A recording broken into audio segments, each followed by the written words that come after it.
গোপ স্পর্শ করা, পানি পান করা কি হারাম? কথাটা সত্য কিনা? পানি পান করার সময় যদি মোচে লেগে যায় বা গোপে লেগে যায়, সেটা পান করা হারাম বা মাকরুহ, এরকম কথা আমাদের সমাজে প্রচলিত আছে। দিনদার পাত্রপাত্রীর সন্ধানে ভিজিট করুন orthikdin.com। মূলত এরকম কোনো কথা কোরআন বা হাদিস দ্বারা সাব্যস্ত নয়।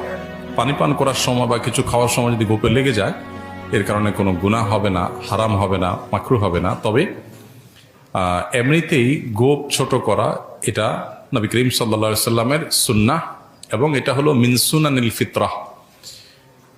প্রকৃতিগত যে সমস্ত সুন্নাহগুলো আছে, কমন সুন্নাহ আছে, বিভিন্ন নবী রাসূলদের সুন্নাহ প্রচলিত আছে, সেই সুন্নাহগুলোর মধ্যে থেকে একটা হলো গোপ ছোট করা। অনেকে গোপ খুব বড় বড় রাখেন, এটা সুন্নাহর পরিপন্থী কাজ। গোপ ছোট রাখা এবং দাড়িকে লম্বা করা, এটা নবী সাল্লাল্লাহু আলাইহি সাল্লামের পরিষ্কার নির্দেশনা আছে, সেটি ভিন্ন কথা।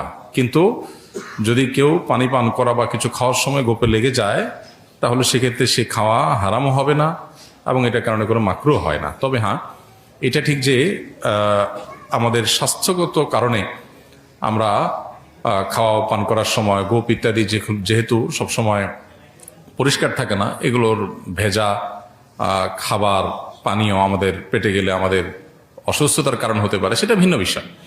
কিন্তু শরিয়া দৃষ্টিকোণ থেকে গোপ যদি স্পর্শ করে যায়, সামান্য একটু গোপ তো স্পর্শ করতেই পারে।